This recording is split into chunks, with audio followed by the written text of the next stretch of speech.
दीपावली के दिन भगवान श्री राम अयोध्या लौटे थे, लेकिन पूजा होती है माँ लक्ष्मी की, वो भी गणेश जी के साथ, जबकि लक्ष्मी जी के पति तो भगवान विष्णु हैं। सनातन बड़ा कंफ्यूज्ड है। ऐसा मैं नहीं कह रहा, सोशल मीडिया के नए नए ज्ञानी कह रहे हैं। वो बाएं हाथ वाले जो पहले कहते थे पटाखे मत चलाओ, दिए मत जलाओ, नहीं तो अंटार्कटिका की बर्फ पिघल जाएगी, अब ये हमारी पूजा पद्धति पर उंगली उठा रहे हैं। आइए टूल किट वालों को बताते हैं कि सनातन कंफ्यूज नहीं, कॉन्क्रीट है। सनातन के त्योहार किसी एक कहानी, किसी एक कैरेक्टर तक सीमित नहीं है। हर युग में अलग अलग घटनाएं हमारे त्योहारों से जुड़ती रहीं और सनातन का आभा मंडल विशाल से विराट होता चला गया। दीपावली का इतिहास भी सतयुग से शुरू होता है। सतयुग में देवताओं और दानवों ने मिलकर समुद्र मंथन किया। इस सागर मंथन से अमृत और विष के साथ कुल 14 रत्न निकले थे। माता लक्ष्मी इन्हीं 14 रत्नों में से एक थी। लक्ष्मी जी कार्तिक अमावस्या के दिन समुद्र से प्रकट हुई थी, इसलिए हर साल इसी तिथि पर माता लक्ष्मी की पूजा की जाने लगी, जो आज तक जारी है। दीपावली आज भी कार्तिक अमावस्या को ही मनाई जाती है। ये माँ लक्ष्मी का एक तरह से जन्मोत्सव है। अच्छा, संजोग देखिए, त्रेता युग में जब श्री राम रावण को मार के लंका से अयोध्या वापस लौटे और अयोध्या ने दीप जलाकर उनका स्वागत किया, वो भी कार्तिक अमावस्या का ही दिन था। क्योंकि श्री राम का स्वागत दीप मालाओं से हुआ था, तो उनकी वापसी का उत्सव दीपावली के नाम से प्रसिद्ध हो गया। दीप यानी दिए और आवली यानी पंक्ति। दीपावली यानी एक पंक्ति में, एक कतार में जलते हुए अनगिनत दिए।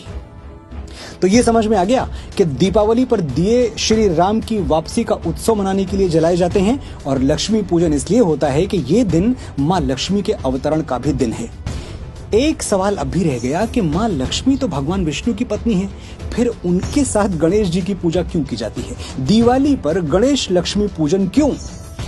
समुद्र मंथन के बाद माता लक्ष्मी से भगवान विष्णु ने विवाह किया और उन्हें सृष्टि के सारे धन, वैभव और ऐश्वर्य की देवी बना दिया। माँ लक्ष्मी ने भक्तों पर धन और वैभव की वर्षा के लिए कुबेर को अपॉइंट किया, लेकिन कुबेर बड़े कंजूस निकले। भक्त माँ लक्ष्मी की खूब आराधना पूजा करते, लेकिन उन्हें मिलता कुछ भी नहीं था, क्योंकि कुबेर किसी को कुछ देते ही नहीं थे। इससे माता लक्ष्मी बहुत दुखी हुई और उन्होंने अपनी समस्या भगवान विष्णु को बताई। भगवान विष्णु ने उन्हें सलाह दी कि आप एक बार गणेश जी से मिल लीजिए, वो बड़े बुद्धिमान हैं। धन और वैभव किसे देना है और कितना देना है, ये फैसला उनसे अच्छा कोई और नहीं कर सकता। माँ लक्ष्मी ने गणेश जी को बुलाया। गणेश जी आए, माता लक्ष्मी को प्रणाम किया, लेकिन एक शर्त रख दी।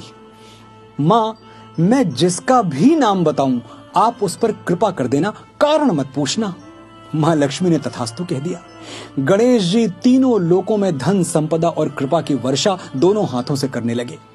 तो दीपावली पर लक्ष्मी पूजन इसलिए किया जाता है कि माँ लक्ष्मी धन संपदा दें, लेकिन माँ धन उसी को देंगी जिसको गणेश जी कहेंगे। इसलिए गणेश जी की पूजा भी लक्ष्मी जी के साथ होने लगी। ये है दीपोत्सव और गणेश लक्ष्मी पूजन की वो कथा जिसे अनपढ़ लिबरल्स न जानते हैं और न जानना चाहते हैं।